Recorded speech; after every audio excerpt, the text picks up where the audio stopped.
Университет известен прежде всего своей сильнейшей репутацией в области технологий и в области, которая находится между бизнесом и технологиями. Здесь очень непросто учиться, но те, кто проходит эту школу, они имеют очень серьезную подготовку и ценятся во всей Америке. Средняя зарплата выпускника MIT бизнес-программы, как правило, стартует от 110 тысяч. Средняя зарплата по университету после окончания где-то 90 тысяч.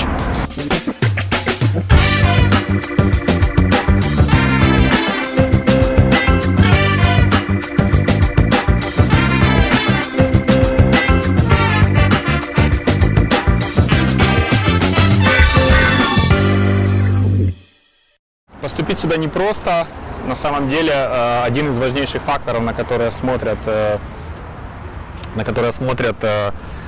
приемная комиссия, это ваш quantitative skills, то есть, грубо говоря, как у вас с математикой, все ли у вас в порядке с подсчетами.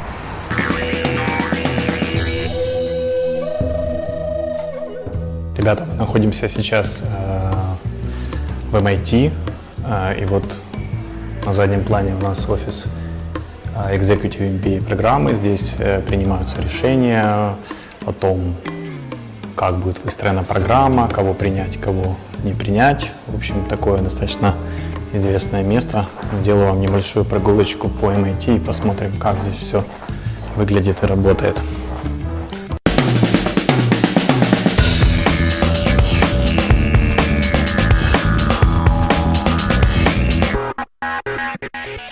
Ребята, мы находимся сейчас в святая святых для всех математиков. Это школа так называемых точных наук. И здесь очень много интересных департаментов, которые занимаются, начиная от математики, химии, биологии.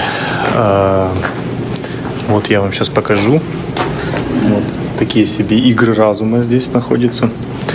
Очень интересно для всех, кто любит математику, для всех, кто любит точные науки. И вы знаете, стоит сказать, что MIT, наверное, один из самых известных университетов, как минимум в Соединенных Штатах, который насчитывает такое количество нобелевских лауреатов, как MIT. Здесь было порядка, на самом деле их там всех не перечислить, но порядка 70 нобелевских лауреатов преподавала или училась. Здесь были призеры математической премии Филпса. Здесь огромное количество людей, которые в химии добились серьезных высот. Вот. То есть вуз действительно обладает сильнейшей научно-исследовательской базой. Мы находимся в департаменте математики, и здесь все, кто преподает, возможно, кого-то из этих людей вы знаете, но я уверен, что это самые умные из умных, исследовательский персонал, студенты математические, ну и те, кто помогает работать факультету. Вот вам один из примеров, только сказал, нобелевских лауреатов. Это нобелевский лауреат в области экономики Хольмстрем. И, собственно, он преподавал или преподает в MIT. Если кто-то хочет узнать, что же он напреподавал, его небольшие изложения на доске.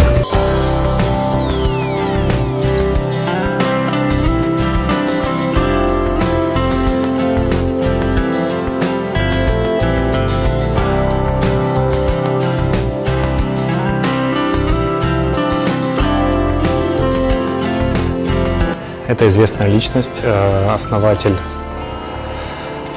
университета, основатель бизнес-школы Альфред Слоун.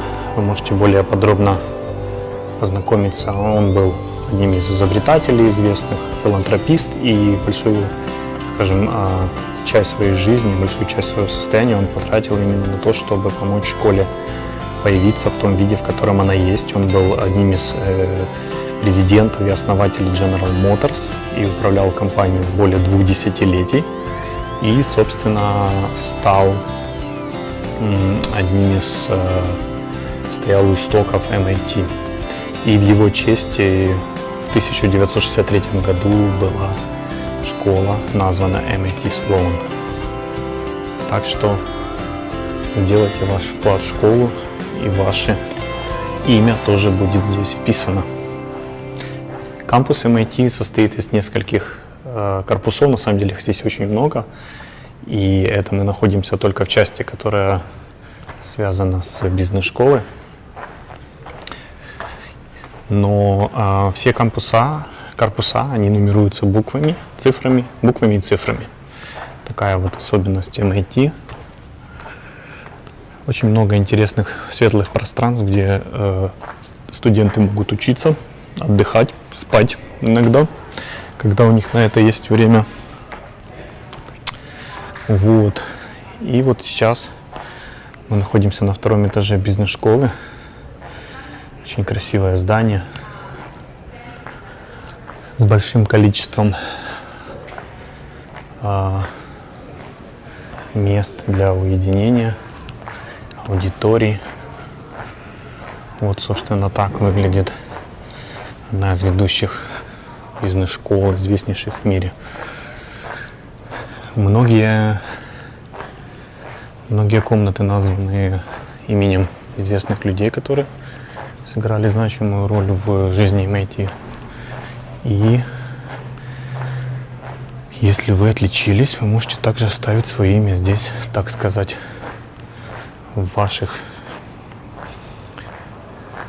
оставить ваше имя на стенах MIT. Вот, собственно, известное у нас место часто здесь фотографируется, поскольку на нем изображены некоторые цитаты и изречения, которые важны для MIT.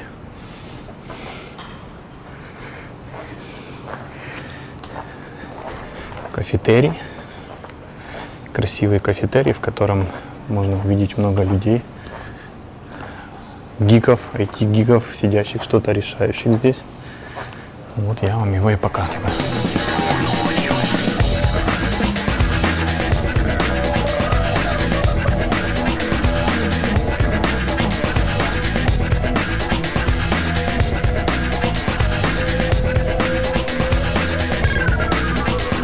В MIT здесь есть одни из людей, которые... Это не основатели, но это люди, которые дали достаточно большой эндаумент. Я вам скину ссылочку, почитать о них подробнее. Это одно из известных зданий в MIT. У нас здесь есть несколько школ, которые включают MIT Management School MIT Экономика и несколько конференц-центров на верхних этажах. Мне очень нравится архитектура MIT, она такая, знаете, индустриальная, потому что исторически сложилось так, что MIT, в отличие от Гарварда, брал гораздо больше людей с средним уровнем достатка, и, соответственно, здесь, грубо говоря, здесь учились люди, там не президенты будущие, а все-таки люди, назовем так, управляющие, немножечко попроще, средний класс. Вот, соответственно, в архитектуре преобладает такой индустриальный стиль, то есть это не красный кирпич, который характерен для Гарварда или Оксфорда или тому подобных очень известных вузов. Завтра, точнее через 2 дня, здесь будет происходить выпускной вечер, commencement так называемый. Здесь будет выступать Шерил Сандберг, CEO Facebook. И это очень частая практика. Вы можете на самом деле увидеть, как это выглядит в реальной жизни, когда происходит выпуск. Поэтому все, кто хочет здесь очутиться, вам осталось сюда поступить. И вы сможете здесь сидеть, или ваши родственники смогут радоваться за вас. Вот в MIT, в Америке, есть такая традиция, когда лавочки называют в честь каких-то известных людей, которые учились, например, в университете. Я такое видел уже несколько раз, и очень часто эти люди что-то сделали известное для университета. Вот такие яхты здесь припаркованы, красота, свежо. Есть действительно где провести время, расслабиться. Если у вас это время, конечно же, будет, что далеко не факт. Мы сейчас пройдемся еще по кампусу. Я покажу вам немножечко более детально кампус, как он выглядит и где кто учится.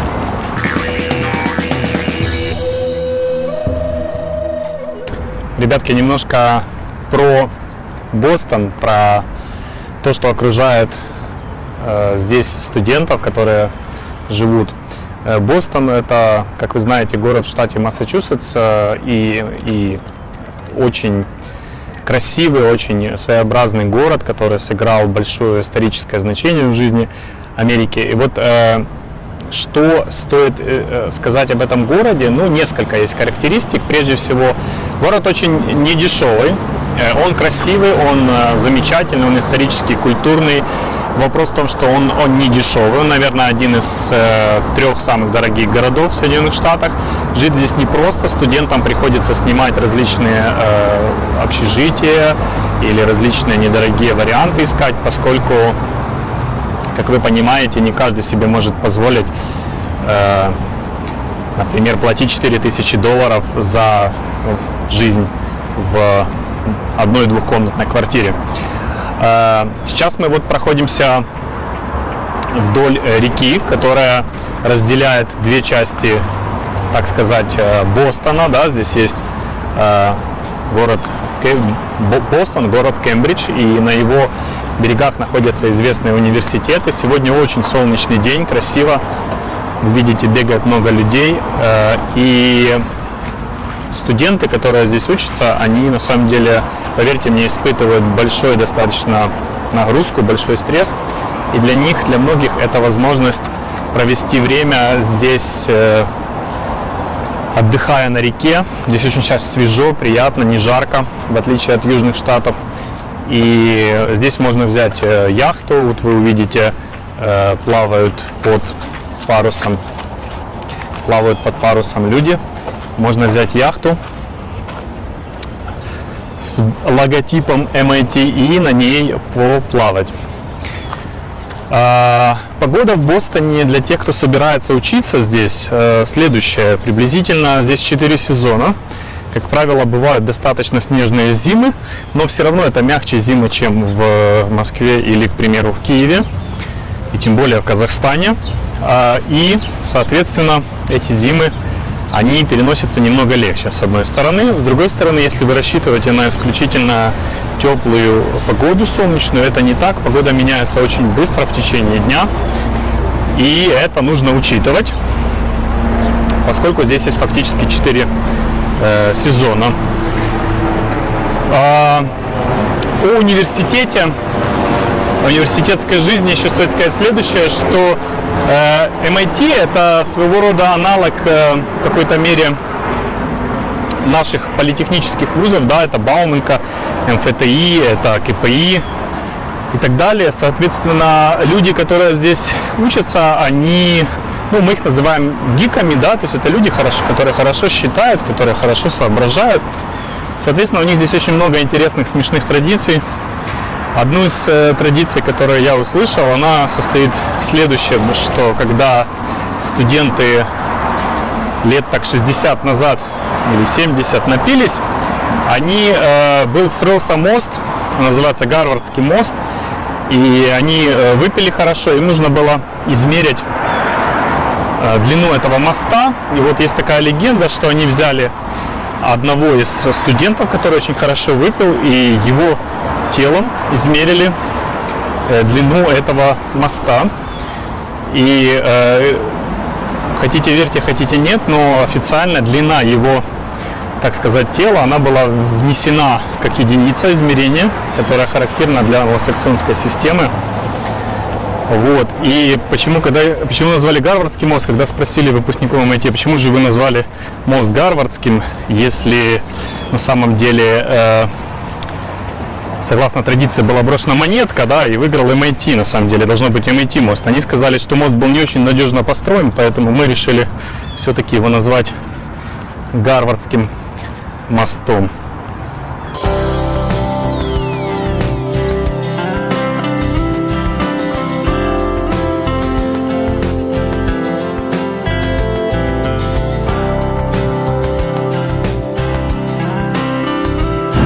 Иду по улице в MIT, а тут вот такой товарищ стоит и не боится. Класс. Вот, собственно, так в природе, с природой в Бостоне. Малыш, ты побежишь или будешь стоять? Он стоит, он меня не боится. Привет! Привет! Беги. Это выпускник MIT, наверное. Или студент.